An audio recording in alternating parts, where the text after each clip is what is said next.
Rewind-A-Dynamite from the post-wrestling site. AEW, lighting up the fuse. Sit back and enjoy the bubbly as we hear from Jon and Wai Ting. Where we're going, we don't need roads. And if the buck stops here, this thing might blow. Everything you hear are opinions of the show. And if you don't like it, go to the forums and let them know. Welcome to Rewind-A-Dynamite. I'm John Pollock alongside Wai Ting on this Wednesday evening following AEW's Anniversary special. We have lots to talk about. How are you doing, Wai? I'm doing okay. How are you? I'm doing great. Lots that I got up to in the 8 hours in between talking with you last. Such as? I went for a walk.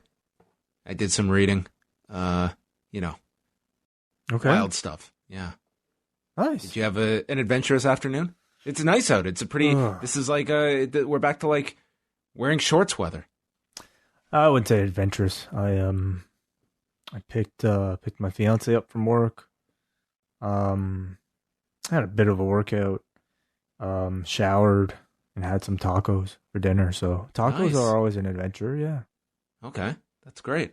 Yeah. Soft shell, hard shell combination. I'm a hard shell guy.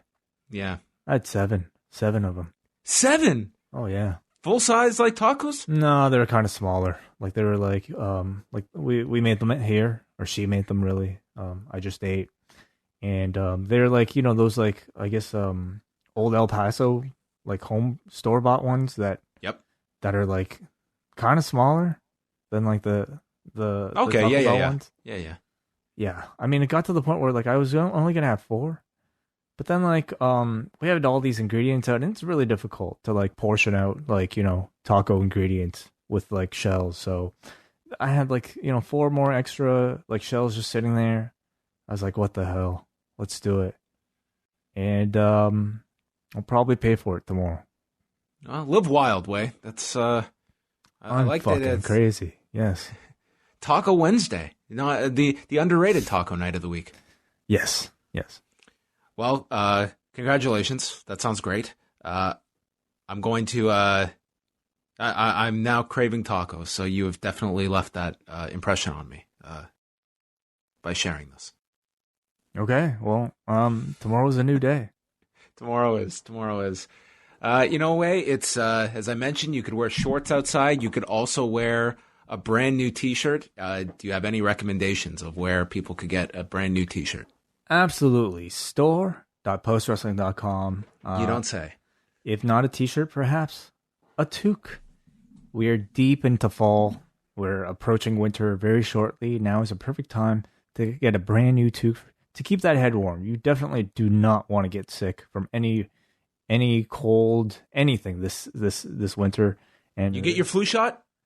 No, not yet. I don't actually usually get my flu shot. Like I don't know when the last time I actually got one was, but this year I definitely think I will.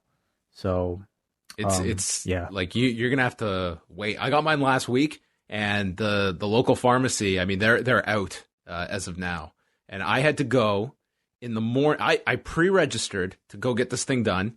I showed up in the morning where I got a number and was told, well, you're looking at a 1 to 2 hour wait. I said, well, can you text me? They said, sure, we'll text you when it's time. So I went home and I got a text, I think 7 hours later, and had to go back. Oh, geez. Wow. So I don't know if it's like that all across the city, but I mean, obviously the demand for flu shots this year is probably astronomical. Yeah, I might wait out the crowd a bit. Sorry, I interrupted you. Stay safe, everyone. Buy a Post Wrestling toque or a T-shirt. Plenty of items at store.postwrestling.com. Yeah, and every week, of course, we give out a free T-shirt to anybody in this the Patreon, patreon.com/postwrestling. So if you don't mind, John, let's draw from the bag. Okay. Wai, I know you're like eyeing several different options. I want you to go with the furthest one within the one where it's like you're just reaching and it's the one like an extra inch further. So I want you to like really go down deep, grab that name, and I know it's a tough one. Maybe this one's going to set us back a little bit on postage, but let's go for it. The winner is Jamie McMartin from, I believe this is Ottawa, Ontario. Congratulations to you. Oh, wow. Yeah. Ottawa is, man. Well, we'll send it out now, and hopefully it makes it by Christmas. Ottawa, Ontario, congratulations to you. You're a bit more north than we are, so you're going to need some extra clothes. As Tucker Carlson would refer to it as, the capital of Canada, Ottawa. Yeah, did he say that, or was it Ottawa? I can't remember how he butchered it, but it was a way I've never heard Ottawa mispronounced in my life until this goof decided to try and pronounce the capital of Canada. Well, maybe he's right. Maybe that's how the natives originally said it. I don't know. That's actually never been a question that has preceded or followed Tucker Carlson. Maybe he's right. That has never been said, actually, in connection with him. Yeah, I'm not really familiar with this shit. Well, consider yourself blessed. Congratulations to Jamie in Ottawa, Ontario, Canada. You are a proud winner of an item from store.postwrestling.com. So you can go check it out. The Post Wrestling toque, listen, I swear by it. I love that toque. I have both of them. I think I need one. I don't know if I have one anymore, but yeah, cool. I'll take your word for it. So Wai and I have done about 10,000 shows this week. We have covered every single G1 show up until and including today's B block card. So that means 16 G1 podcasts are in the books, and we have 3 more to go. You can go catch up on all of them if you're a Post Wrestling Cafe member. And I know what everyone's thinking. Wow, they're so deep into the G1s. Rewind away this week. Man, are they going to mail it in? Not a chance. 3 hours discussing Saliva/Survivor Series. Saliva Series 2002 from Madison Square Garden, featuring Always, King of My World, the Dudley Boys theme, a live performance at the World. I mean, this was, if the trope or the cliche of WWE and Saliva had an event to fully capture this relationship, it's Survivor Series on November 17th, 2002.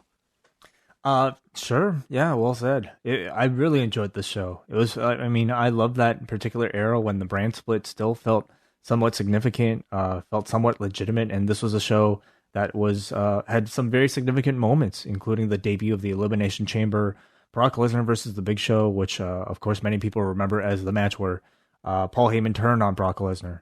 So we also had a match with the SmackDown 6. We had the debut or the return of Scott Steiner at Madison Square Garden. So I recommend this show. So that is up there for Cafe members. I am very excited to announce that coming up Thursday, nothing from me and Wai. We have no show coming out on Thursday beyond this one you're listening to. But we will be back on Friday with a free G1 show. It is a rare, free podcast covering the A Block finals, and we'll go through some of our top matches of the tournament. Wai, you are constructing a list? I have my top 10.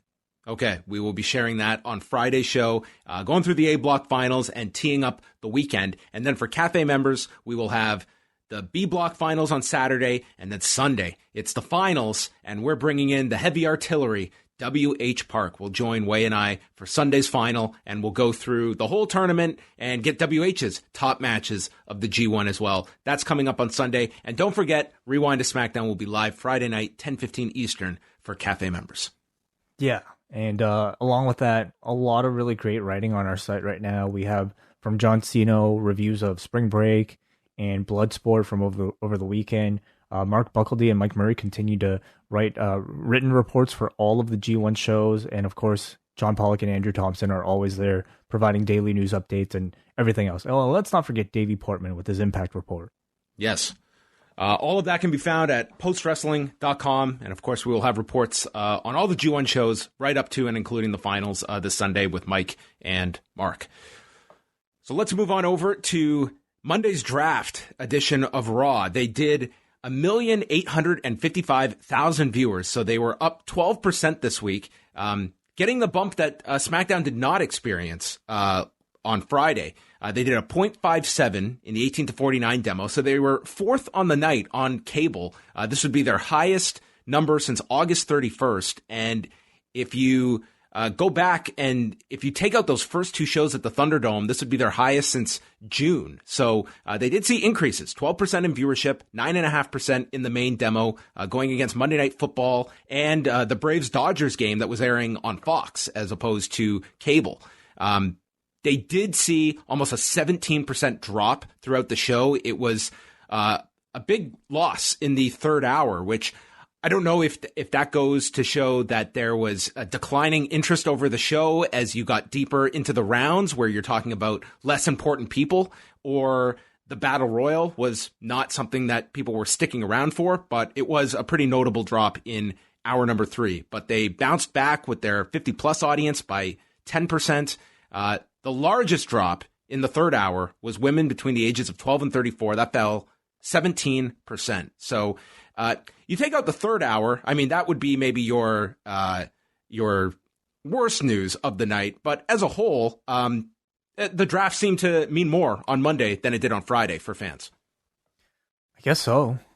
I don't know. I don't know how to really explain, Friday doing worse or at least barely doing that much better, and then maybe a bit more of a significant climb on Monday. I mean, the rosters are the same. The shows are largely the same. So what do you think? I think that it was obviously, I think on, for whatever reason on Monday, I think that there was maybe some added interest. I don't think we should overinflate the success either. This was still a show that year to year, this draft was way down from what they did last year. But nonetheless, from what Raw's doing now, which is all you can compare it to, it saw a bit of a bump. This was their best they've done since they introduced the Thunderdome. It beat all their other summer numbers. So that's something. It's a tired point to make, but I just think that Raw, the health of this show in a 2-hour format would just be so much more. I mean, if you cut out this third hour every single week, Raw is it holds up much better over 2 hours, which I know is breaking news that we can we can point to. But is that beneficial to USA though? I mean, they're happy getting those 1.6 million viewers from 10 to 11 p.m. That it's and getting it 52 weeks per year as well. That's a big selling feature with WWE that. This is not something where it's 22 episodes and then we got to fill that 3-hour slot for the rest of the year. You're getting this programming every week. So I think obviously they are happy having that third hour, and it's always been USA were the ones that wanted this third hour. So I think they are happy with it. So that was Monday's number. We move on. Are you ready for some Conor McGregor news, Wai? Oh, no, but please. Well, so here is what has happened. Our latest update was, of course, Conor McGregor and Dustin Poirier trying to shoot their own angle on Twitter to do an exhibition charity fight. Well, what resulted in that was UFC reaching out and offering Conor McGregor a fight, but wanting to do so in January of next year, on January 23rd. McGregor was down to fight Dustin Poirier, but he said it has to happen in 2020. He's willing to fight on the November pay-per-view or the December pay-per-view. And today, Dana White was on with Brett Okamoto of ESPN, and he said, listen, that's the date we've offered him. That's it. If he wants to fight, he can. We've got our year laid out. January 23rd, that's the date. And hours later, Conor McGregor goes on Twitter. I accept. January 23rd is on. My goal is to see this fight take place in Cowboy Stadium, proper style. Jerry Jones is a friend, and the stadium can hold our crowd. I will be ready for Texas, and Texas will be ready for my fans. Then Manny. So to update everyone, Conor McGregor is now unretired. The Manny Pacquiao fight is now on the back burner, and he is now unretired Way, and he's also dictating where this fight will take place on the date. So with everything Conor McGregor states, you always take with not just a grain of salt, but then you file that grain of salt down, and that is what you process Conor McGregor's words with. But if this happens, this would certainly be a big fight. God knows what he's expecting crowd-wise to be in Cowboy Stadium, but by January, who knows? Maybe 80,000 people will be willing to go watch a fight by then. Ooh, yeah. Well, who knows if borders will even be allowed? Because certainly, like, to fill that 80, you might not have to maybe go outside of the country, but if it's a Conor fight, I'm sure that would make up a huge section of his fan base. I can't see it filling up with that many people. At least I hope not, because January's not that far away. You also have to imagine, like, this is like, he's making the concession that, okay, I'll fight on your date, but this is where I want the fight to take place. Like, there's a reason the biggest fights happen in Las Vegas, because it's more advantageous for UFC to run at T-Mobile Arena in Vegas with all of the added finances that come with running in Vegas versus going to a stadium and doing even filling a stadium. So they can charge more in Vegas. They can charge more in Vegas. There's the casino money that comes with it. I mean, there's a lot of reasons why they run their biggest fights in Vegas. So I would not classify this as a done deal, but more so. The funniest part, actually, of this whole thing was that if you watch this interview that Dana did today, did you see, by the way, I forgot to ask you this on Monday, did you see the Joaquin Buckley knockout on Saturday? Yeah. I mean, sometimes, like, even if I'm not watching any UFC, like, you see you hear about these knockouts and you see these knockouts on your timeline. Spectacular. Yeah. It's one of the greatest knockouts of all time. But anyway, Dana's talking about this clip and all the views and records it's broken for their, like, social media metrics that they have, and he notes that it's the second it beat a Conor McGregor tweet for most retweets involving a UFC fighter. And it's like several hours later, Conor McGregor comes out with this tweet, and it's like, if you follow Conor enough, like, I very much think that he saw this interview and then he tweets this out later. It's like, okay, let's tweet something that will threaten this record. That I'm accepting this fight for Cowboy Stadium in January. But anyway, we will see if this fight actually gets finalized. But there you go. It seems that they're at least agreeing on this date of January 23rd. And whether or not, like, how much of it actually comes true, whether or not it takes place at Cowboy Stadium. I mean, the end result is that people are talking about the fight. He's building up anticipation for it. Somebody like me who's not paying any attention to the UFC other than hearing about it from somebody like you, John, is now aware of the fight, and I'm actually kind of a little bit wanting to see it myself. So, I mean, whether or not anything he says comes true, like, it's still promotion for his name. Mm-hmm. And I think it'll be a very good fight too with Poirier this time around. It's a rematch from 2014. Poirier I think he's an exponentially different fighter from when he was fighting at featherweight in 2014. This guy is an enormous lightweight. It's amazing he fought at featherweight as long as he did. And the best choice was, after that Conor fight, returning to lightweight. And that will be a difficult fight for Conor McGregor. And I think it will be a big fight, obviously, with Conor McGregor. Conor McGregor fighting anyone at this point is going to be enormously big, which goes without saying. An independent wrestler, Dan the Dad, he was part of the collective this weekend, and he came out on Wednesday stating that he has tested positive for COVID-19. So this is obviously concerning, given what we talked about with the collective last week. He wrote that, "Today I received COVID-19 test results which indicated that I tested positive. During the same time frame, some of those close to me have tested negative, and I'm currently experiencing no symptoms. I plan on taking a rapid test first thing tomorrow, which would be Thursday, to be sure that the results were accurate, and quarantine for 2 weeks regardless of the second result.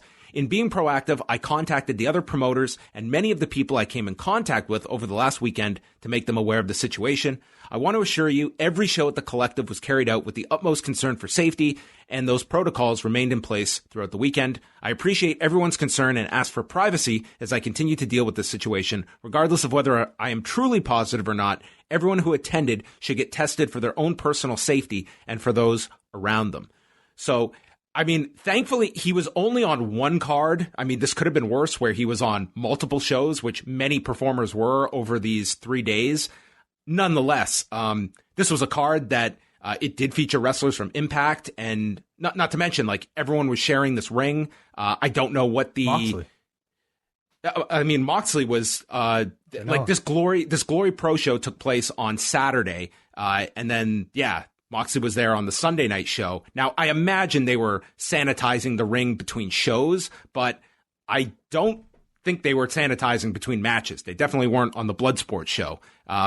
So, I mean, it's hopefully this is an isolated case, but I think that's, certainly something that was a concern going in. And what do you do if you are these wrestlers? Like, all of these wrestlers should probably, at the very minimum, be getting tested, if not quarantining themselves. And I mean, shows are running with people that were on these cards involved, and including, as you mentioned, like, there were AEW wrestlers on these shows.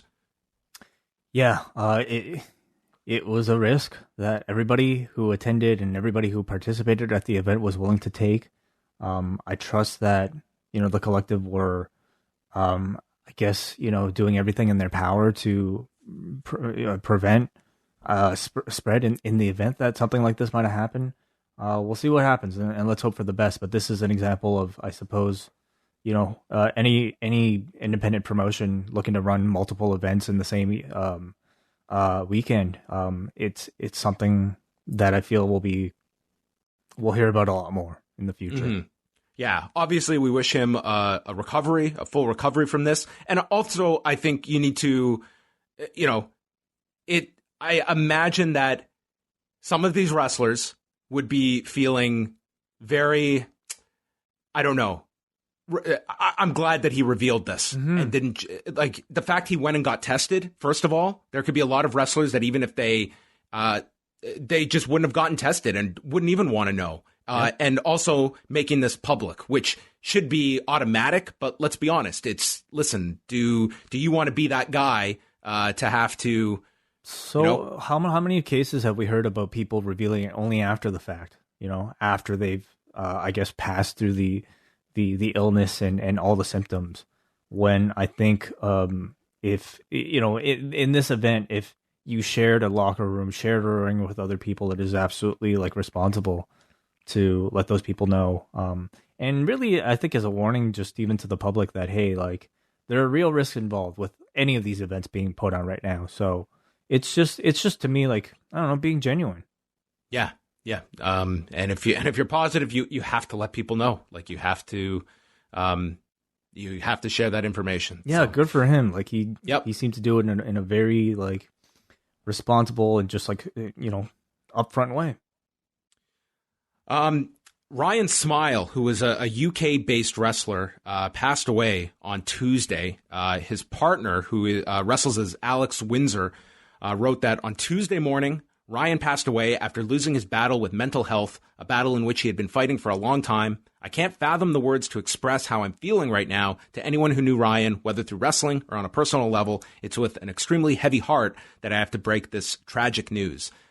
He had not wrestled since the end of 2018 and had been wrestling since, I think, 2006 was when he started. So he was involved with OTT, was on their very first show, actually, in 2014, facing Pete Dunne, and then would go on to win their No Limits Championship.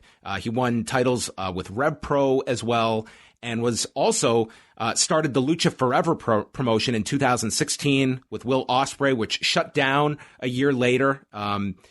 Probably the biggest match he was involved with was probably the biggest match in OTT's history back in April of 2017 at National Stadium. It was him, Ospreay, and Leo Rush against Kenny Omega and the Young Bucks that drew 2,200 people. And then he wrestled through the end of 2018, and as his partner mentioned, suffering from mental health problems. So I think that's obviously was dealing with a lot of problems, and unfortunately, this sounds like it was the most a tragic end to that particular battle. So that was the news today coming out of the UK scene involving him. We also have another lawsuit filed by Joey Ryan. This is a $10 million lawsuit that he's filed last month, actually, against Anthem Sports and Entertainment, the parent company of Impact Wrestling. He has filed this lawsuit in Nashville over a breach of contract issue over his release this past June after the allegations had surfaced against him. It stated in the lawsuit he was notified by Scott D'Amore by email of what measures they were taking, and then received his formal release later that day that was signed by Ed Nordholm. He had signed a deal in September of 2019, and the length of the contract went through August of 2021. And Ryan is noting in the lawsuit that in the contract, it's written that if there is some issue, there is a 5-day cure period, that if the promotion presents to the talent, the talent has 5 days to handle it with the company.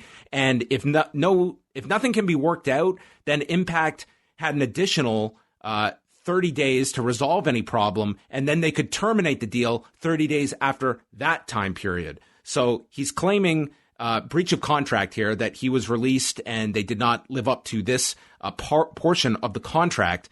And he's claiming substantial monetary damages to his income, damage to his reputation, and also seeking reasonable attorney fees along with any further and general relief that the court deems appropriate for him. Anthem was served with this, and they have several more weeks to respond to this. And this adds to the number of lawsuits that Joey Ryan, Joseph Meehan, has filed. He has 6 now that he has filed. So, and seeking like enormous damages in all of these lawsuits over his breach of contract that he's alleging in this one, and then the other allegations that have come forward. So this is going to be a lot of lawsuits concerning Joey Ryan in the future.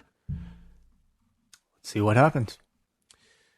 Paul Heyman did an interview with Ariel Helwani today, and it was interesting. They went over several topics, including Heyman's departure as Raw's executive director. And Heyman painted it as a very amicable split. He said when he took this job, he told Vince McMahon that the day Vince McMahon wakes up and is not happy to have Paul Heyman running Raw, he doesn't want the job anymore. He said he went through that once where Vince McMahon did not want him in a certain position of power, and it was miserable to work in that state. So one day, he said, I served at the pleasure of the chairman, and he no longer wanted me in that position, and we left it with a handshake and a hug, and then he has now transitioned to this role with Roman Reigns and heavily pushed towards matches of Roman Reigns with Daniel Cormier. I think by design here, doing this interview to know that Daniel Cormier will likely be watching this, and pushing the Rock match as well with Roman Reigns.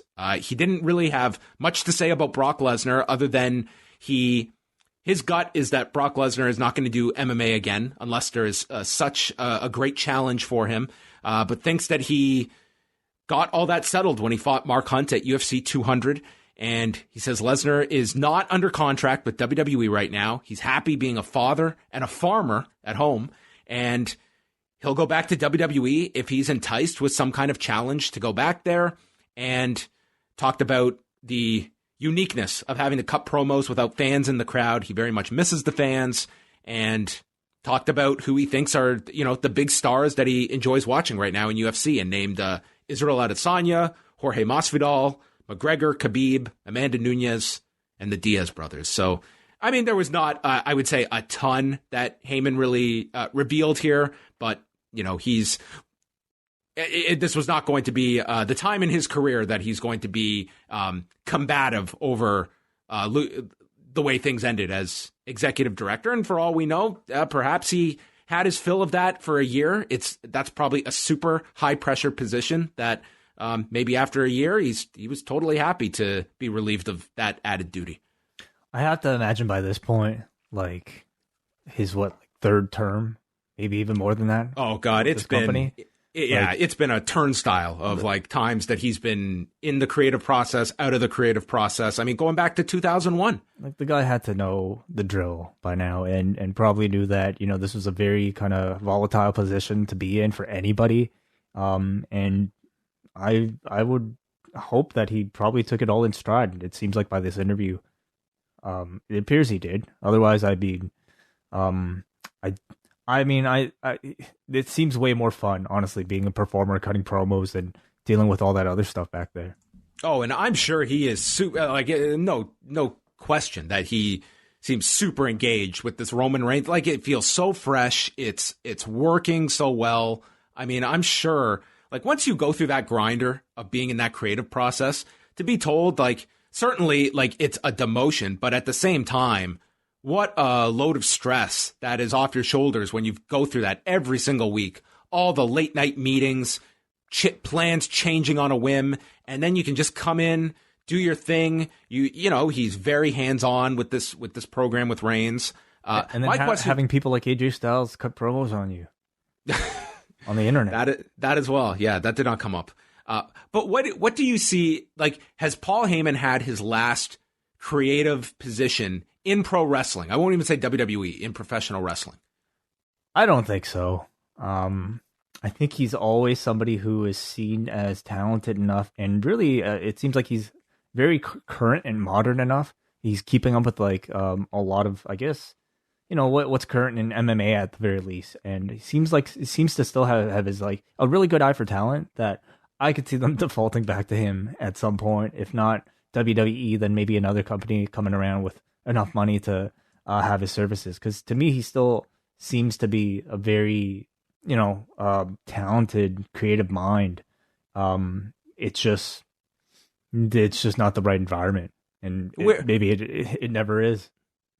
I just don't know where, if not WWE, the obvious one is, well, AEW. I don't know if AEW would want to upset its creative structure and put in a Paul Heyman. Like, I'm sure he's got his fans there, but I don't know. I look at AEW creative. It's like, would I want to upset that now? I would say no. And if it's not AEW, I don't know where he fits in otherwise beyond a WWE. And I guess there's always that possibility of, 18 months from now, another creative shakeup, and Heyman, it's a very small circle of people that Vince McMahon relies on in those head creative roles, and Heyman is one of them, and Bruce Pritchard is another.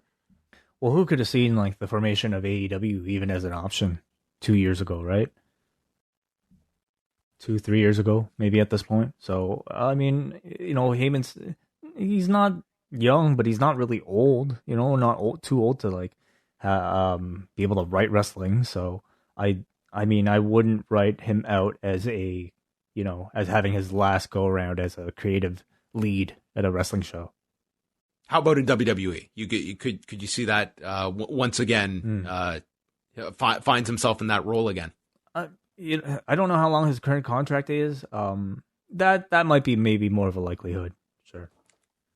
Last thing here is for the G1, just to catch people up on where everything is. So for the A block, we've got Jay White, Kota Ibushi, and Kazuchika Okada, who are pretty much the three that are alive. I guess there is a formula that keeps Will Ospreay in, but it is super confusing. I don't unlikely. really... Very highly unlikely. Jay White, just to quickly go over this. Jay White wins his A block match against Tomohiro Ishii on Friday. He advances to the finals. That's all he needs to do. And that's the main event. That's the main event on the show. So that is what it will likely come down to, is a win or a loss for Jay White, determining everyone's fate. For Kota Ibushi to win, he needs to beat Taichi, and White can't beat Ishii.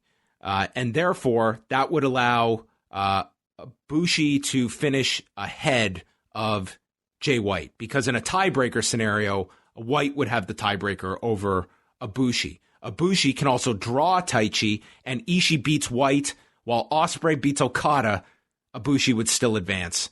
And then Okada's, he needs a lot to happen. He would have to beat Ospreay. White would either have to lose or have a draw with Ishii, and Ibushi would either have to lose or draw with Taichi. So I think that one is next to impossible. There's a chance for Okada, but it's a small one. Mm-hmm. Yeah.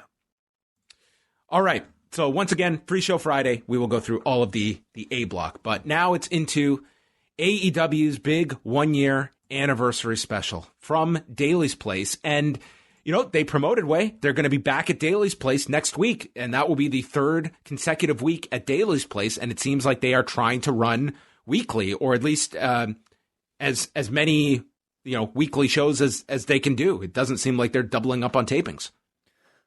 Well, I guess it makes sense if they're going to continue to let audiences in on a weekly basis, right? Rather than, I guess, subject them to 4 hours of wrestling. Yeah, I don't know. So they show Kip Sabian and Penelope Ford playing the arcade on the floor. This time, this would have a payoff. And in the ring are FTR and Best Friends for the tag title match, our first of 4 title matches. And Tony Schiavone is looking back at the past year and calls it the greatest year of his professional life.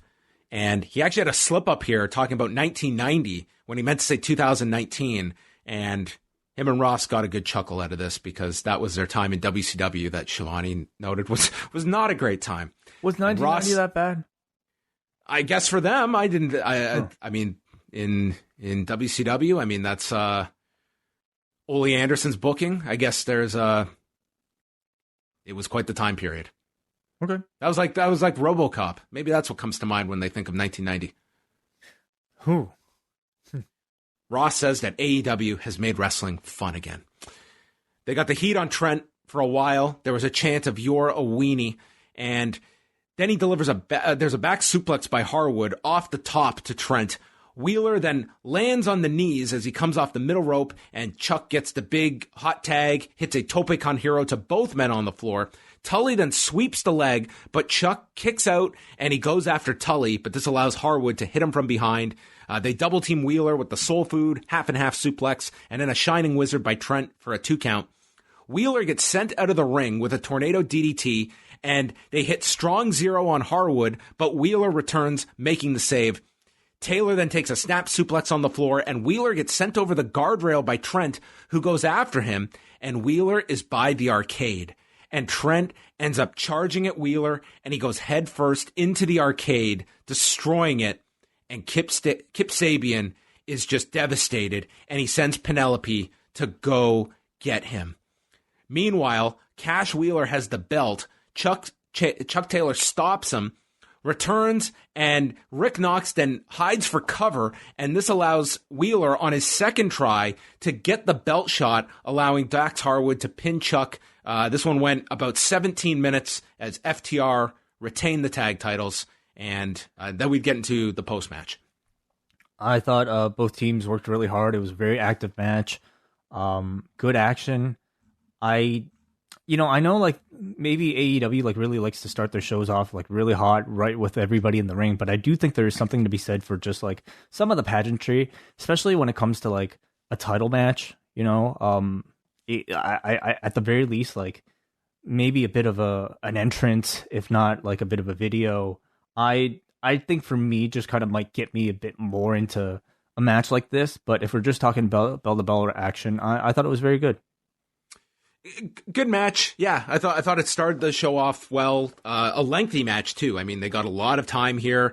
The Best Friends hugged one another when Miro runs out and he attacks them at the prompting of Penelope Ford. And that would take us right into our next match with Miro and Kip Sabian against Lee Johnson and Sean Maluda. Miro takes Maluda to the floor, destroys this man, throws him into the guardrail, knocks Johnson off the apron. He goes into the guardrail, and then it's Kip Sabian with a splash. Miro is immediately tagged back in, stomped to the back, and game over in 1:52. So this was a first where in different countries across the world from one another, we got 2 finishes with the game over today. Oh, that's right. Wow. Yeah, Yes. 2 moves named the game over. Just a squash match for Miro destroying Maluda. Did Lee Johnson even tag in? I think Johnson was only knocked off the guardrail. I don't think he was even tagged in. And Sabian was in there really just for the splash, and that was it. It was really just Miro murdering these guys, but that's what you want to do with Miro. This was a significantly better presentation than that disaster we saw a few weeks ago. With the video game dude. I was talking about the match. Oh, Miro. yes. Strong booking of Miro. I'm still not really sold on this like video game character, video game enthusiast / Bulgarian monster. But let's see. Let's see. What do you think about the dyed hair? I think a fresh look is good. I don't know if it necessarily looks good on anybody, honestly, but wrestlers kind of screams like 14-year-old, you know? Well, that's kind of the character, isn't it? Just plays video games and lifts weights. Well, okay. Kip Sabian then cuts a promo on the best friends destroying their arcade. Miro yells in Bulgarian and then says, "Good friends, you break my shit, game over." I like Good Friends more than Best Friends. I think Good Friends is a great name. The Good Friends. Then we see Lance Archer attacking Jon Moxley backstage while Jake watches, and he rams Moxley's head into the table. This led to Alex Marvez with like the best, most logical question later on in the show, where he asked them, why? Why would you do that? It's a great question. Your title match is an hour and a half away. Why would you compromise this match? I mean, you just hate somebody so much. Can't stand it. You know, well, that's how much this rivalry, that's how crazy it is.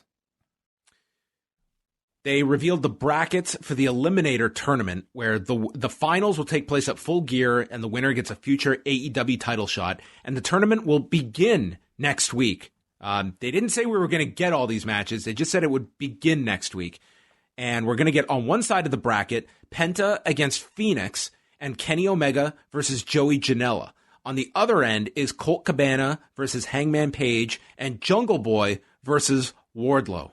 So, I mean, unless they have some grand plan, I mean, they are screaming that this will be Omega and Page at Full Gear without deliberately advertising it. Man, it almost seems too obvious, but I mean, that's not a bad thing either.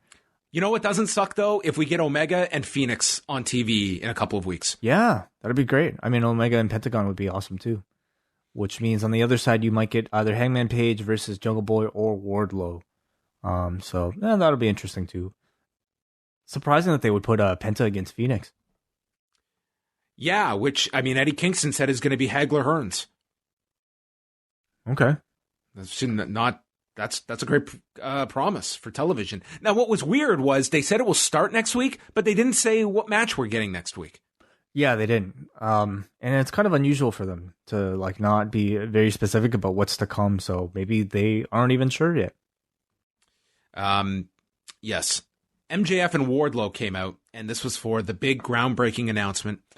He says he's accomplished more in this last year than all of you meaningless schmucks have in your entire lives. He's here to stay on top, and he calls out the man he's looked up to hear his groundbreaking announcement, Chris Jericho. So Jericho comes out with the Inner Circle. They're all wearing their jackets except Sammy Guevara. And the crowd is singing Jericho's theme, and MJF points that for future reference, you are all off key. And he wasn't wrong, to be quite honest. Like, they were cutting to people that were at like different points of the song. This was not the most in sync crowd. I don't expect a whole lot from a wrestling audience. Guevara is finally presented with his jacket. Jericho urges him to put it on, as Sammy calls it a stupid jacket.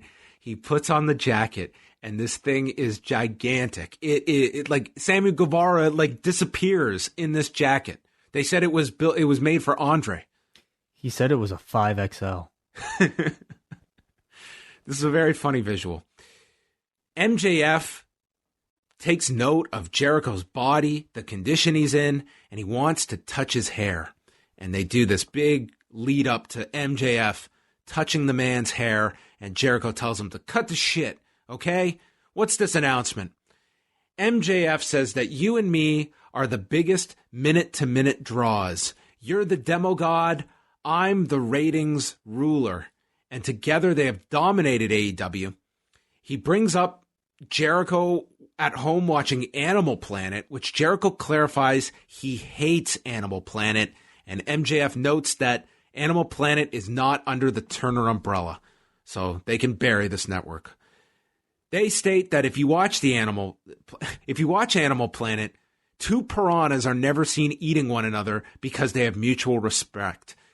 Him and Jericho are predators, and their prey is starting to adapt, and therefore they have to adapt too. What if we work together? And he is all tongue-tied. He's trying to build it up, and he finally swallows his pride and asks to join the inner circle. And Ortiz cuts him off and says, we don't want you in the group. Jericho instead says, we need time to decide. So next week, would you like to meet one-on-one for a steak dinner?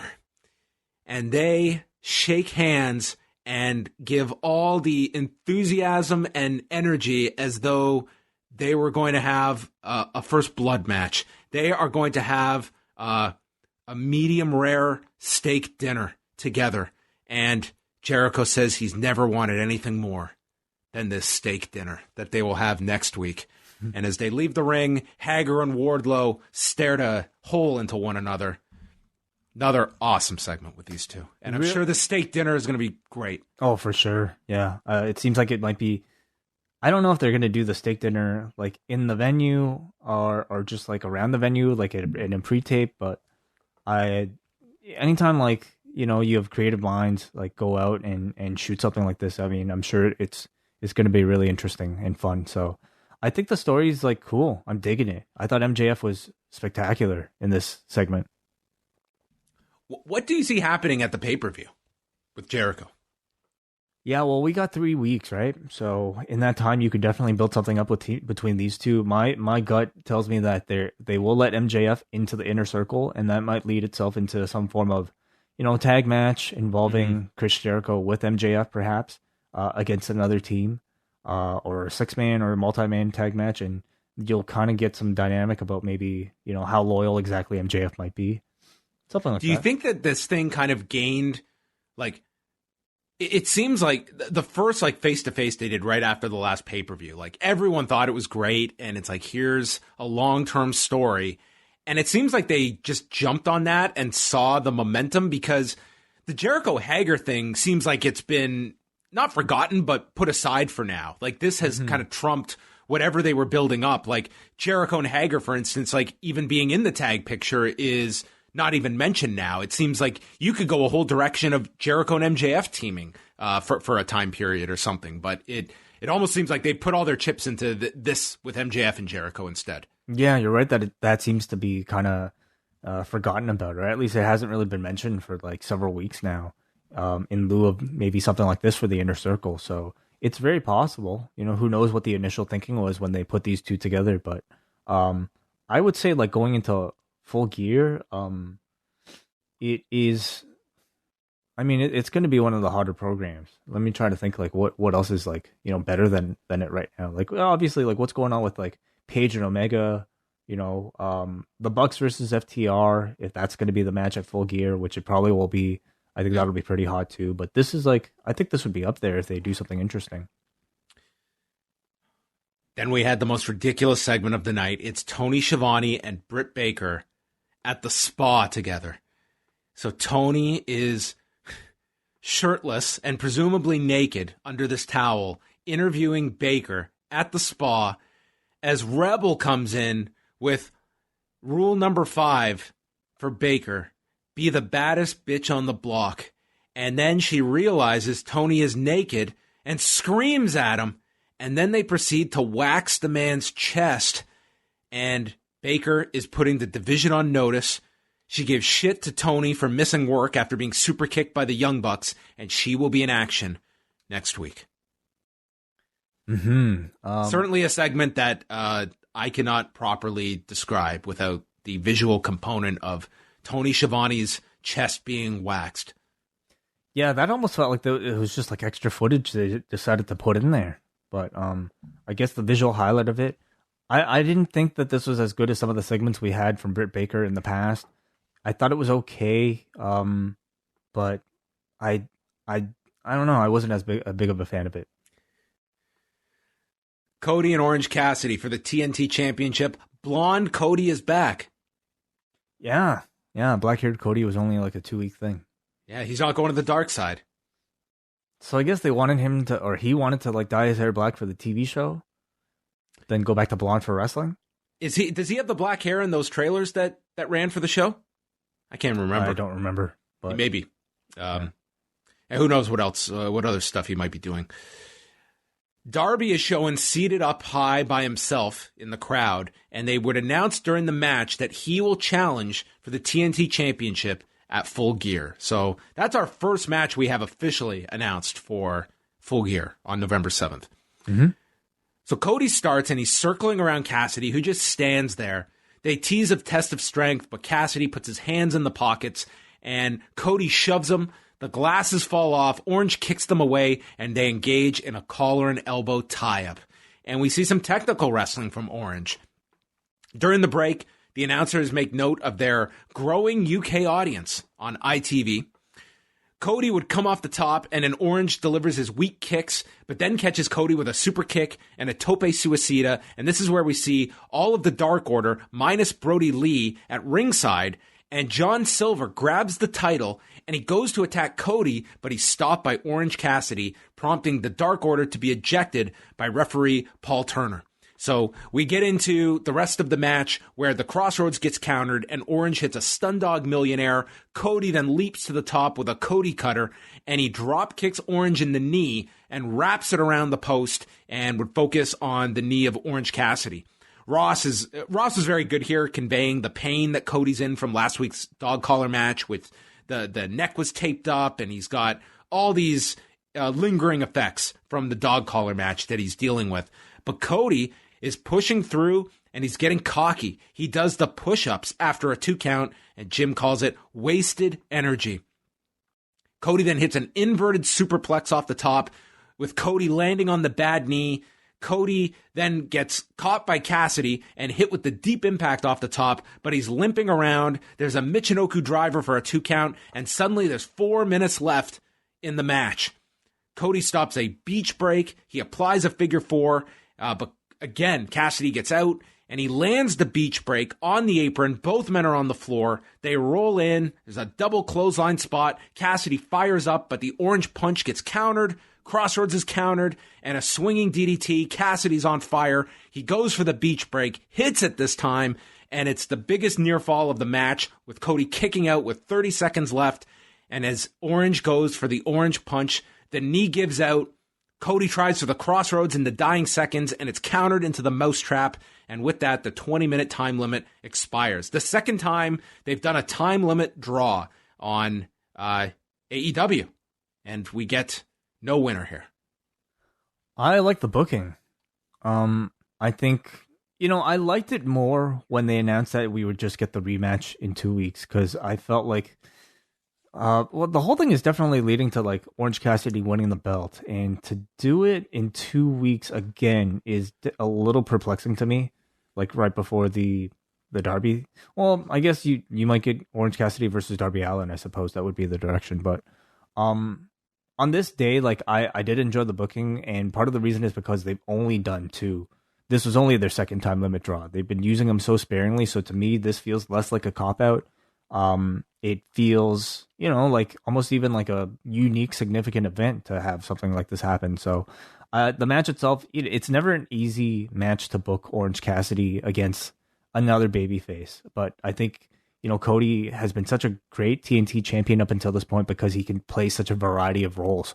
He did a great job here, basically like being the heel in this match, setting the scene to make Orange Cassidy have to be serious.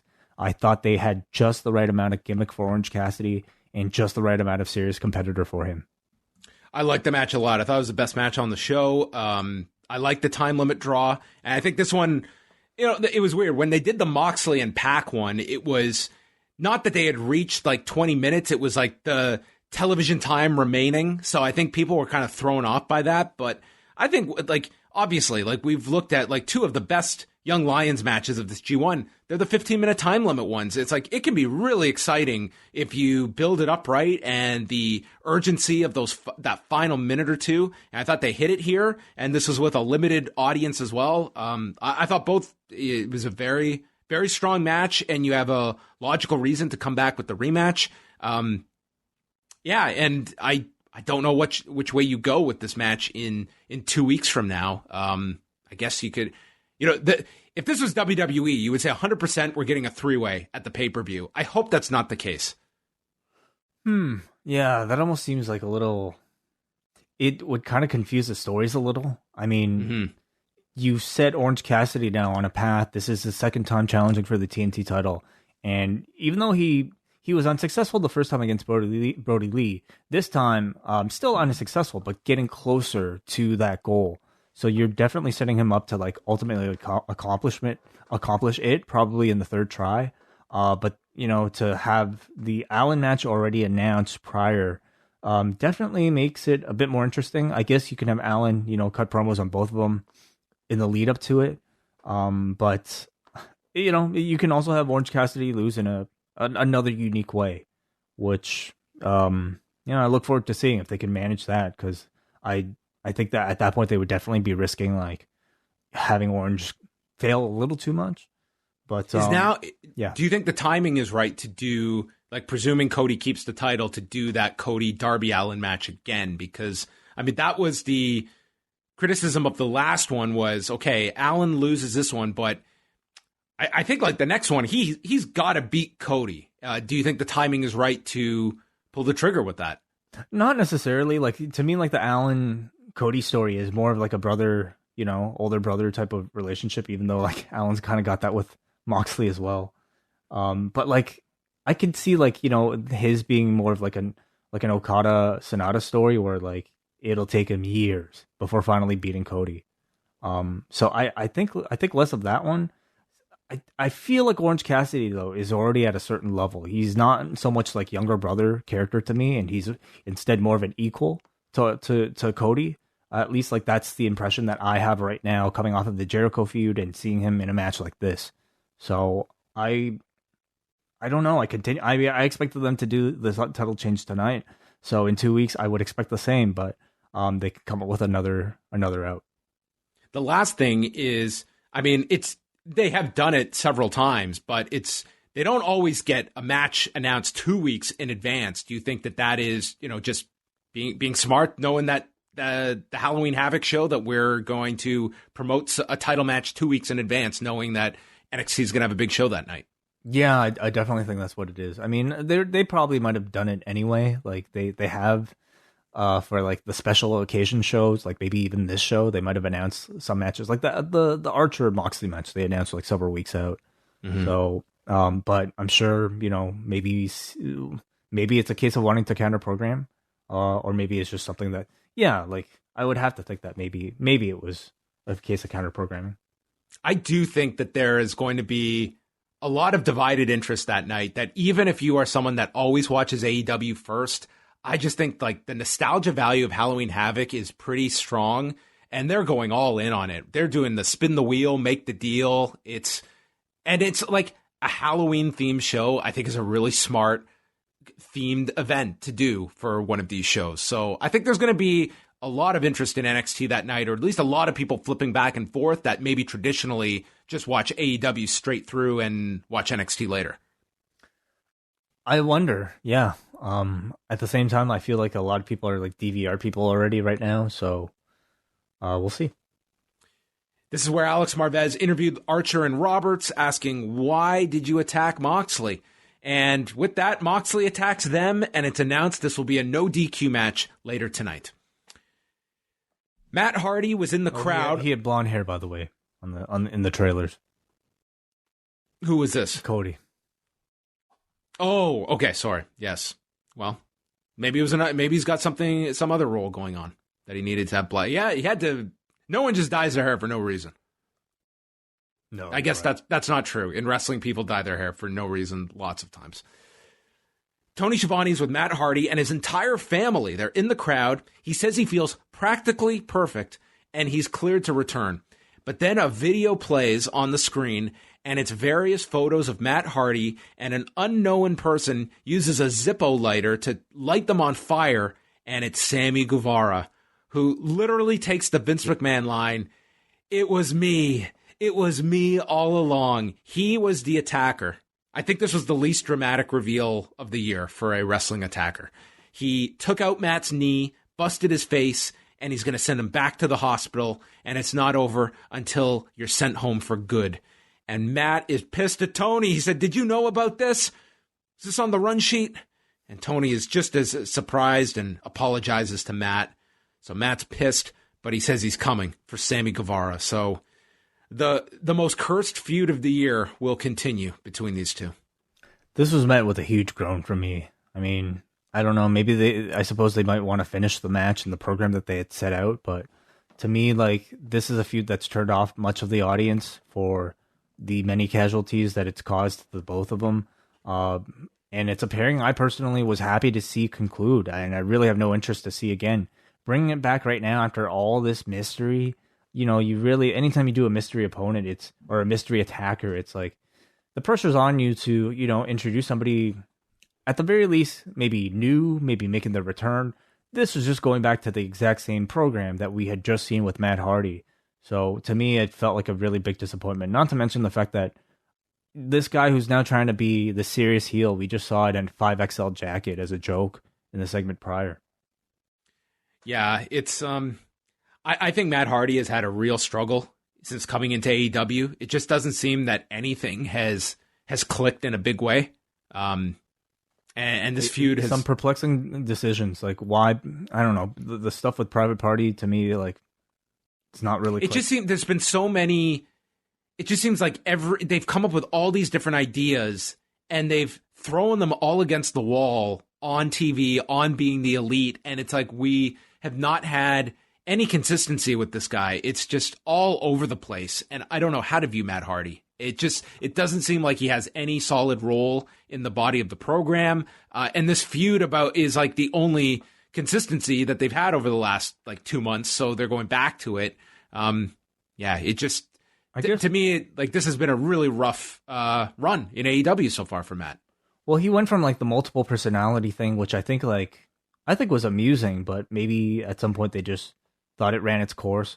Then like they moved him to regular Matt Hardy as a coach of Private Party, and then all of a sudden they transitioned from that to like this kind of like hardcore wrestler Matt Hardy, which I don't know anybody craving to see. He was doing the deal too where he would which version would show up. He'd be like the Omega Matt Hardy. It was like, well, yeah, I do remember. That was like the first thing he kind of came in with. I thought that was actually amusing. But like he dropped that and instead, like in the Sammy feud, like became hardcore wrestler Matt Hardy, which I don't know anybody really wanted to see something like. Anyway, it's the spotlight's going to be on them again for a match. I imagine it would probably have some sort of stipulation attached to it, and everybody's going to be really nervous. So this time around, I hope it's safer. How about we do it's got to be a lumberjack match. They have to stay in the ring. Sure, they'll find a way to bust each other open doing that too. Our next segment featured the tag teams on the stage, and Tony Schiavone announced that next week there will be a 4-way tag match to determine the number one contenders for FTR and face them at Full Gear. And they're going to select 4 teams at random, which right off the bat kind of negates this whole ranking system, does it not? Yeah, it kind of does. Like, we just did the gauntlet to establish the last number one contenders, and that was done in a totally logical fashion, relying on these rankings that you've pushed. And it was like the rankings don't matter at all. We're just going to pick random teams that don't have any stake to the titles beyond one team that legitimately, is going into this as credible contenders. So they picked by random draw. Exactly, by total fluke. So they drew the names of Private Party, John Silver and Alex Reynolds, who looked like they had just gotten called down on The Price is Right, The Butcher and the Blade, and the Young Bucks, which Tony is pissed having to read their name. The Bucks come in, they shake hands with FTR and have an intense stare down.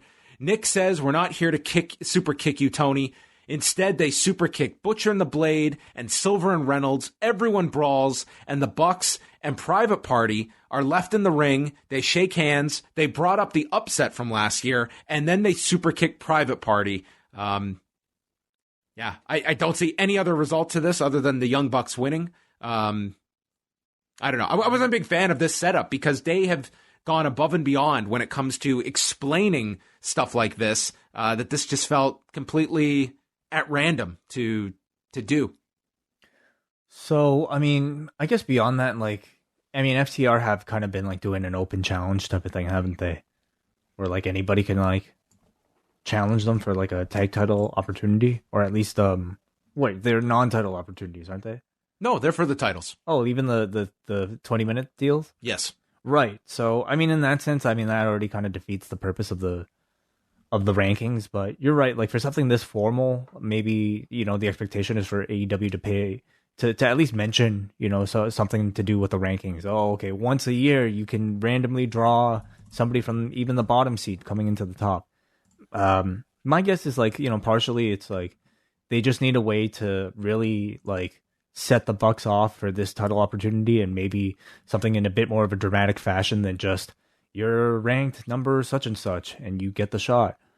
It's another way to put the profile on a team like Silver and Reynolds, who are definitely picking up steam. Same with the Butcher and the Blade, and Private Party as well, who have three other teams that I would say have been pretty prominently featured over the past month in the tag team division. So I guess they just need a reason for another match before the pay-per-view.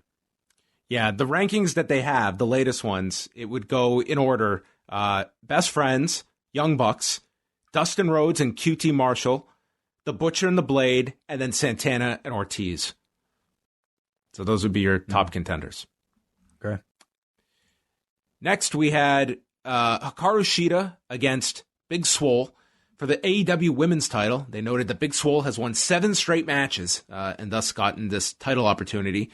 On the floor, Shida hit her with this running knee lift, and she's yelling into the camera, and then Swole comes from behind, knocking her into the camera.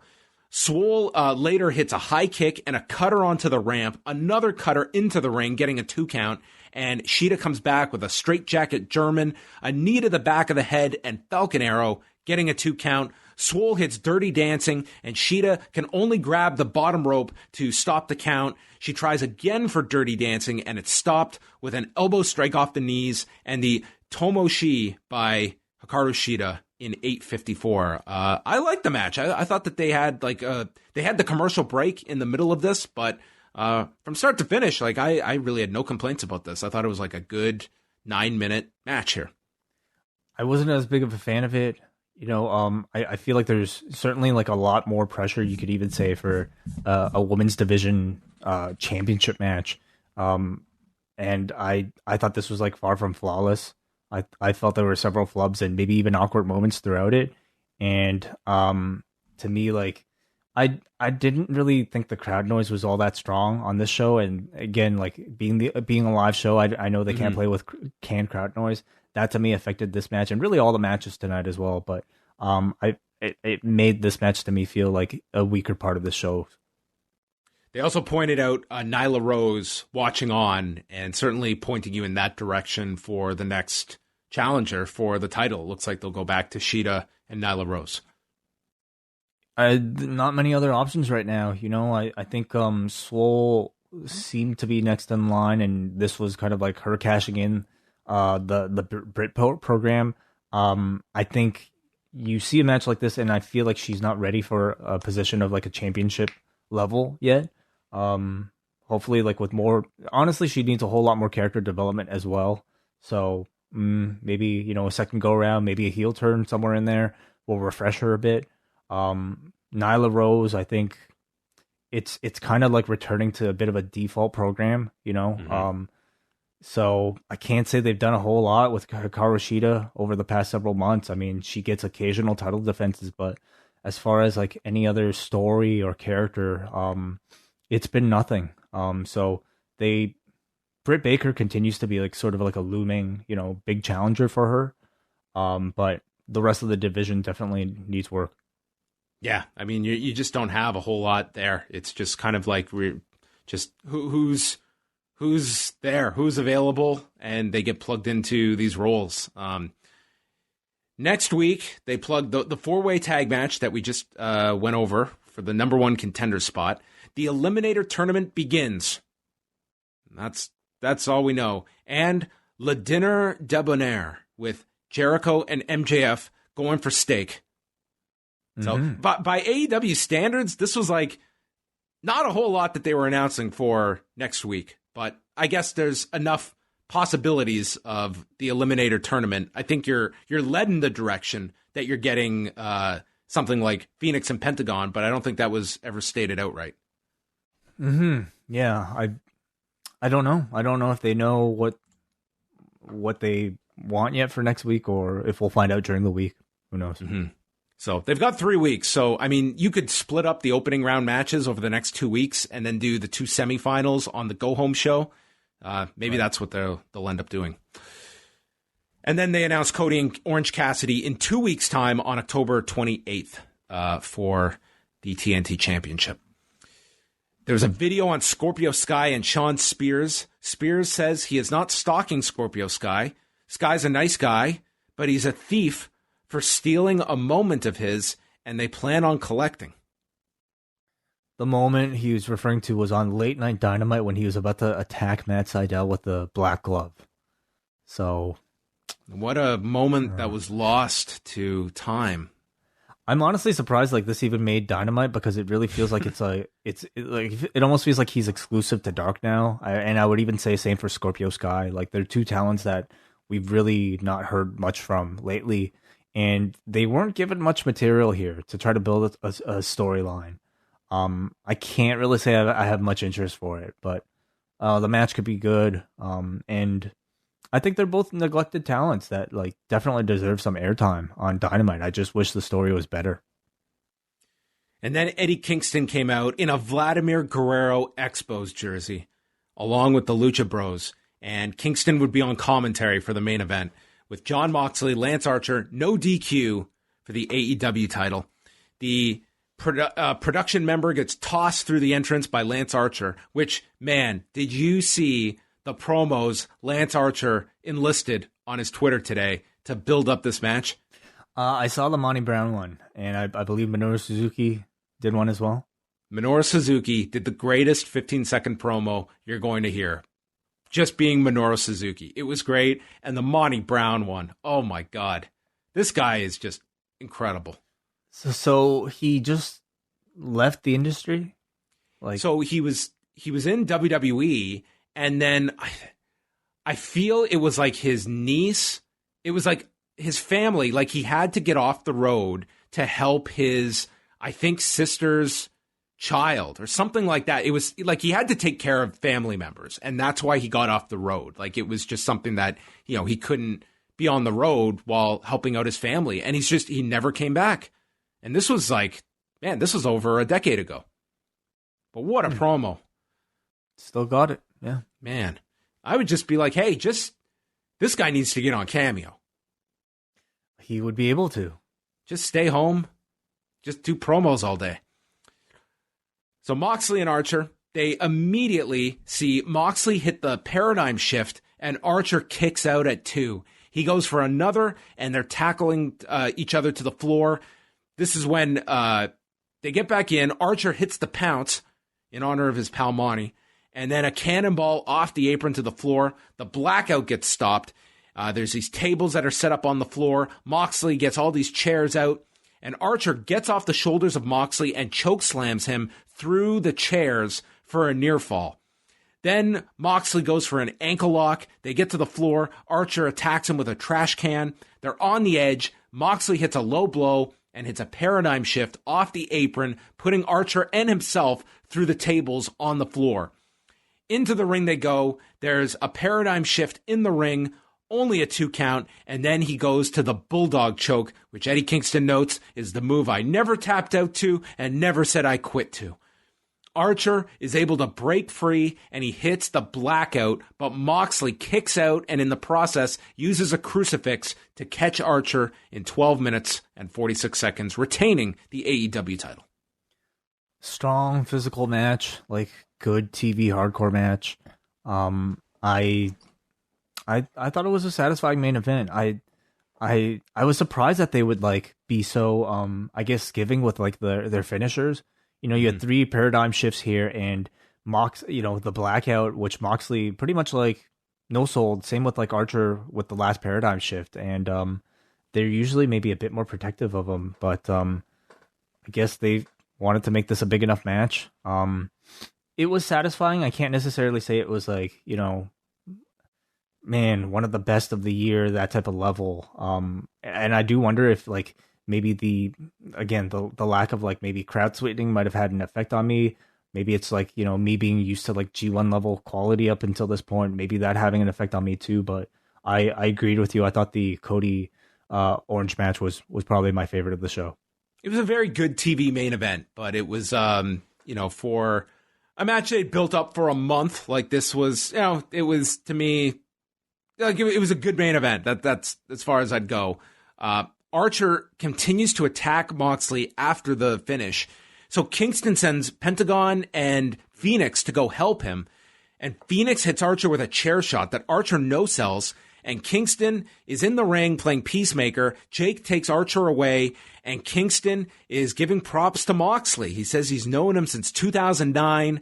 This man has carried the company. He's proud of Moxley. No one's better than you. And Moxley's got this skeptical look, but he's standing there. And then Kingston raises the arm of Moxley, and then boom, spinning back fist, and he knocks down Moxley, applying a rear naked choke, and he chokes Moxley unconscious. Kingston says, "It isn't over until I say it's over." And by the end of this, it certainly seems to be that they're building up towards like an I Quit match or something at the pay-per-view between these two, something where one of them has to submit. Yeah, that would be interesting. It would seem like it would be a stipulation that would make sense for these two. It definitely makes you wonder, like if the original plan was for these two to meet for the first time at Full Gear rather than, you know, them doing sort of the emergency match as a replacement when Archer got taken out of that show. So the question is, you know, will there be as much interest in a rematch after you had Kingston pass out the first time? And I think so. I think especially with these two, the money is in the build-up with their promos. Yeah, just let these guys talk for 3 weeks. That's all you need. Exactly. You know, this time getting the match with the full story, Kingston perhaps getting to flesh out a bit of their history together. I look forward to the TV maybe as much as the match itself. Yeah, I'm just purely guessing here, but man, it feels like Eddie Kingston came into this company and he talked and worked himself into a pay-per-view main event. That's what this really feels like, that they saw, like, look how this guy has caught on and delivered in all these segments. This is the most interesting challenge we have at this moment for Moxley. Like, we don't have any other heels that seem naturally ready for this now, and Kingston, we've already introduced this story, and we can milk another match out of this with Kingston saying he never gave up. I think this is as good an idea as they have on a show where you could certainly make the argument, if you're doing FTR and the Bucks, that they could end up closing the show with that tag title match. I think that's what I would do. To me, that's the bigger matchup with the longer build. I think Moxley versus Kingston is, you know, like a good semi-main. But then again, if it's like going to be super violent, I could see them closing with that one because that might be that much tougher for like a pure wrestling match to follow. So as a just, you know, at this point, you're talking about like what the combination of matches are that you're going to be presenting to people. And the promise of like a hardcore style match involving these two, I think is a good addition to what you already have for the pay-per-view. So at the end of it, I mean, I thought the AEW title match, the TNT match, and the tag title matches were all very good matches. I can't like break down this show and complain about it too much, but I will say that for the overall theme, Jericho's anniversary felt like it was such a bigger deal than AEW's own anniversary tonight. Like, this just felt as though the titles being on the line were like your big hook. It just didn't feel like they really touted like their own anniversary all that much tonight. That is true. I mean, during one of the picture-in-pictures, they did show highlights from the year that the past year, and that was kind of about as much as you had. It's not like you have any shortage of highlights for the past year either on this show. It wasn't so much maybe they're afraid of being self-congratulatory, and if that's the case, why really call it the anniversary show? But there's also like no room on this show for anything more. Like, they are squeezing everything into these 2 hours is the usual feel I get by the end of it. And that's kind of like what I was getting at, like at the beginning of the show, where I feel like a little bit of pageantry will really go a long way. Whether it just be, getting like full on entrances or video recaps, or, in the case of like an anniversary thing, like bragging or showing off about like, people's favorite moments over the past year. I mean, I don't know. Maybe people don't give a shit about that and they only want to see the bell to bell stuff. Certainly, like going into it, my anticipation for the show was quite high, with all the titles being defended. But I don't disagree with you, John. Coming off of it, I don't know if it met my high expectations, and I don't know how much of that was due to the in-ring quality, because I think the in-ring was really good, but or maybe more so just the atmosphere. Maybe some of those bells and whistles, or maybe it was just perhaps, to me, like, again, a live crowd without that crowd sweetening that I've kind of gotten used to now. That might have taken it down a notch as well. I think the atmosphere affects it. I think that if we compare now the Thunderdome, the Capitol Wrestling Center, what we're watching on New Japan, like, to me, these live Dynamites are kind of I would rank it fourth among those options. Depends what you look for. I mean, some people probably hate the Thunderdome, or maybe they might not like New Japan where people can't chant, but none of them are perfect solutions. And you're working with what you've got available to you, and that's the game right now. Let's go on over to the forum at forum.postwrestling.com. Tonight you gave the show a 7.38, and another question for you is that with this week, no NBA to go against, no debates, and this anniversary show getting promoted, especially the Moxley Archer match for a month. Do you see higher or lower 900,000 viewers for Dynamite? So what did they do recently that was over 900,000? If you give me 1 second, I can pull it up for you. So they did. See, some of the ones where they had those unopposed weeks that did very good. So we had, last week they did 735. The last time they did a million. They did 1,016,000 on September 9th. That was unopposed, though. Mm-hmm.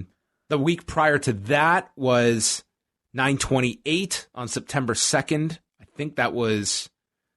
don't think they were head-to-head that week. Maybe they were. My gut tells me just under, like somewhere in the high, like 850 to 900 range. Okay. What about you? We will find. Tonight, I think that they will be, I'm thinking right around the 900 mark. I think if you're lower than that, I think like they should be up, especially from last week. Last week they were going against the debate, which you kind of just throw that number out.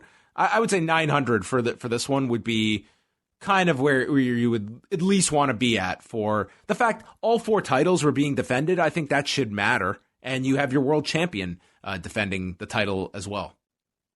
Yeah, Cody versus Orange Cassidy, I think, is a big match. I mean, all the matches had, pretty decent build and featuring big names. So, yeah, we'll see. All right, our first piece of feedback comes from MJ. Jericho and MJF had one of the best promo in-ring segments I can remember in a long time. Both guys were on their A game, Moxley is one of the best booked and worthy champions since Okada's 2-year reign. I love the way he's been presented in AEW and his run as champion. I wish they weren't running back Cody and Orange after a great use of the time limit draw and would much prefer a 3-way at Full Gear. Britt Baker and Tony Schiavone are a gift to wrestling TV when they do these segments together. The crowd was either much more vocal tonight or better mic'd. With AEW continuing to run out of Jacksonville, I will try to get up there to take in a show, maybe Full Gear, depending on the card. Though after All Out, I may need to see another pay-per-view before making that kind of commitment. So MJ, like, feeling different about the way the crowd sounded. So, I mean, maybe he's right. See, we go to Noah from Vaughn, who says, for a show that had no title changes despite 4 matches, I thought it was a really strong offering from Dynamite tonight. Cody, for the second straight week, stole the damn show. He and Orange Cassidy's match was incredible. MJF and Jericho segment was probably the best thing on the show. They continued to just be gold together. 8.5 out of 10 show. Full Gear already is shaping up to be a great show with Darby versus either Cody or Cassidy, finals of the tournament, Bucks versus FTR, and Kingston versus Moxley. With Kingston never tapping out to Moxley, what are the chances we get a lights-out match at Full Gear between the two of them? We haven't seen the lights-out match since last year's Full Gear, and I'm curious if you guys think they bring it back this year as well. Yeah, I mean, if you don't do like the I Quit or submission gimmick, the lights out match, they could do that. And I think, was that not like just no DQ match? Like, what was the lights out concept again? The lights out concept is that it's completely unsanctioned by the company. So it's a no DQ match. Pretty much, yeah. Okay. Which, I mean, there was such a vocal response to that last time that they did the Moxley Omega match that I certainly see them going back to that at some point, and that's like your one feud a year that you do that with. That's a possibility too. So. Yeah.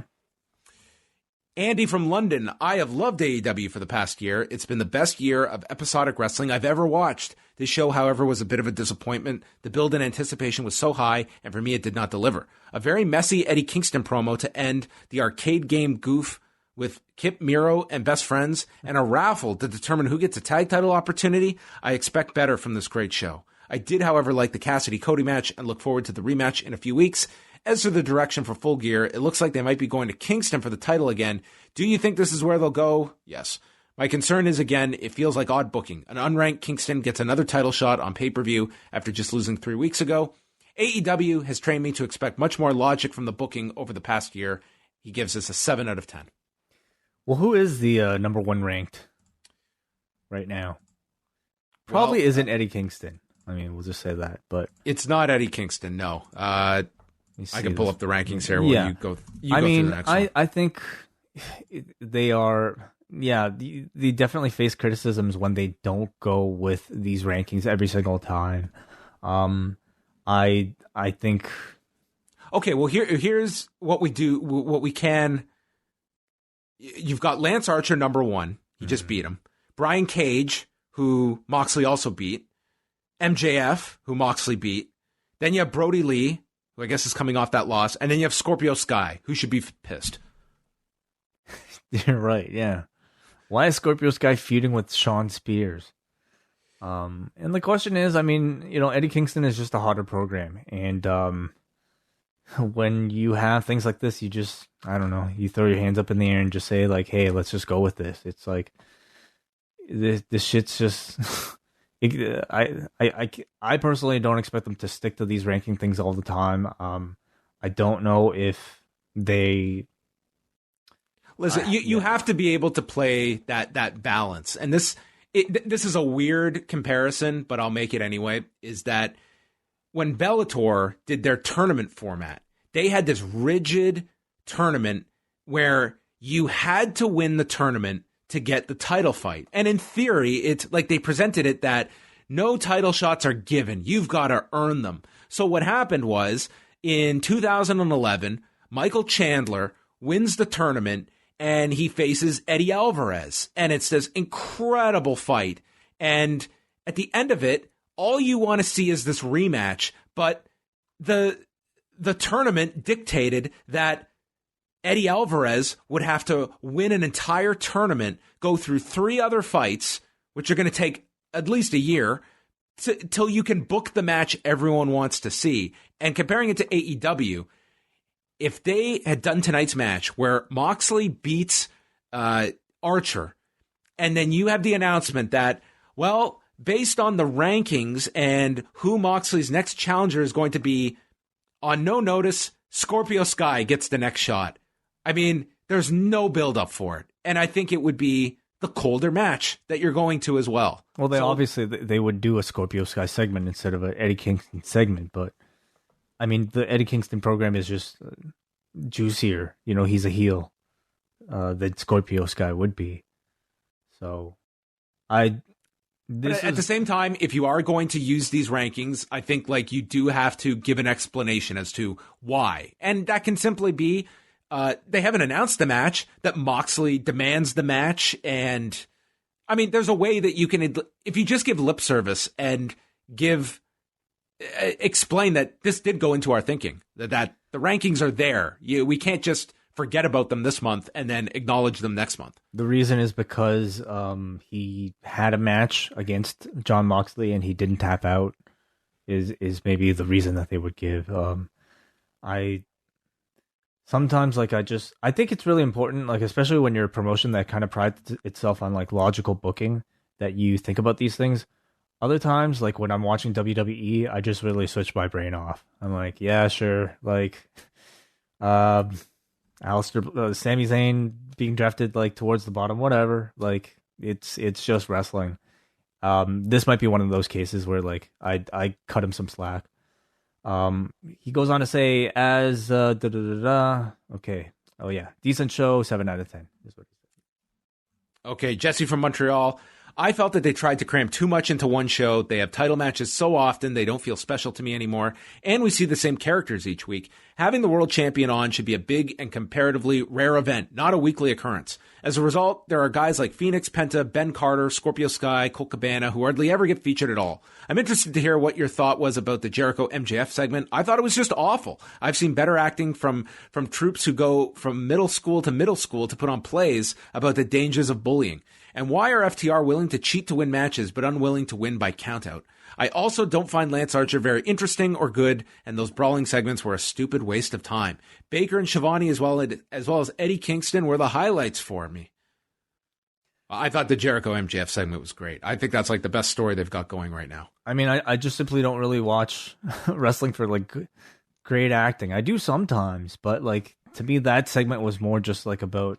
I mean, there was subtext there. It was like MJF, there's something brewing underneath their motivations, whether it be MJF or Jericho. I mean, like for me, it's just, was I entertained by the segment? And I thought MJF was just really funny.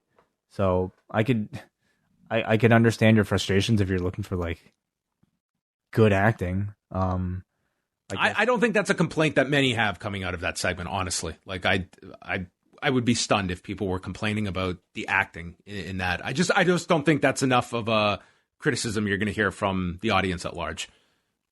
All right, we got to Trevor finally from Edmonton, who says, another strong show from AEW. I thought tonight's show flew by, and there was a good mix of talking segments and in-ring action. Especially enjoyed Cody versus Orange, and didn't mind the time limit draw when you have a high-quality match like that. I'm very intrigued to see what happens with MJF and Jericho. I feel like it may be too soon to get to a match at Full Gear between them, but I'm not sure what other matches they could be involved in.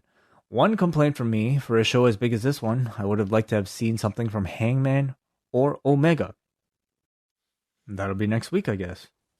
Could be next week. Yeah, they had nothing there. I would say like the best stuff for them, that was all on Being the Elite this week, which is, I mean, it does totally feel like two different shows that are going on.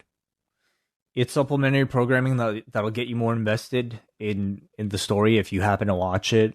It doesn't seem to be, a required viewing. I have to imagine that they'll, convey some sort of story as the matches progress. I think really the tournament will probably tell the story itself. So they have 3 weeks to really heat that up. And yeah, the very likely that match is taking place at Full Gear between Omega and Page. As for like MJF and Jericho, I don't think they get to the match just yet. I mean, it feels like a bit more of a long-term program than that. And you already have a pretty stacked card if the things, the matches pan out the way they do pan out. So if it ends up being a tag team match, for instance, involving MJF and Jericho teaming together, I think that'd be satisfying enough. Yeah, you can certainly involve the inner circle in some way, and like, will they all get along? It's like Jericho and MJF. It's like they're the dad's got a new girlfriend, and will the kids get along? Yes.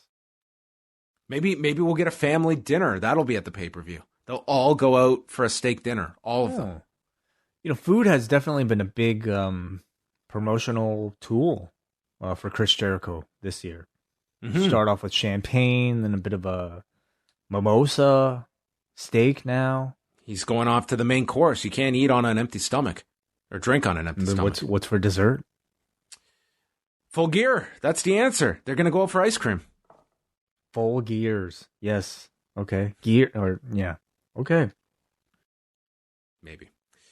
All right. Well, thanks everyone for your feedback. We always appreciate it. And you can go hop on over and check out Up Next as they run down Wednesday night's NXT show from the Capitol Wrestling Center. So Braden Davey will have a full rundown of that. Wai and I, after a much-deserved day off, let's be real, come back on Friday, and we will have 2 shows for you. G1 Climax going through the A-Block final, and then Rewind to SmackDown on Friday night, where Roman Reigns will take on Braun Strowman. Way. Yes, for the WWE Championship, or the Universal Championship. I'm sorry. How did Braun navigate the rankings to get up there? Was that win over Dabba-Kato? Did that springboard him right to the top? That I have zero explanation for. I'm sure they'll break it down, all the analytics that went into this decision. You know, it's certainly not down to audience demand. I can't say it was that. So who knows? You don't think he's going to win the title on Friday and take the title to Raw? I'd love to see the betting Keith Lee odds next week. Yeah, how do those statistics break down? Can we get the same New Japan G1 calculators on that? We'll work on a system. We'll come up with it for Friday. All right. Thank you, everybody. We're done. Goodbye.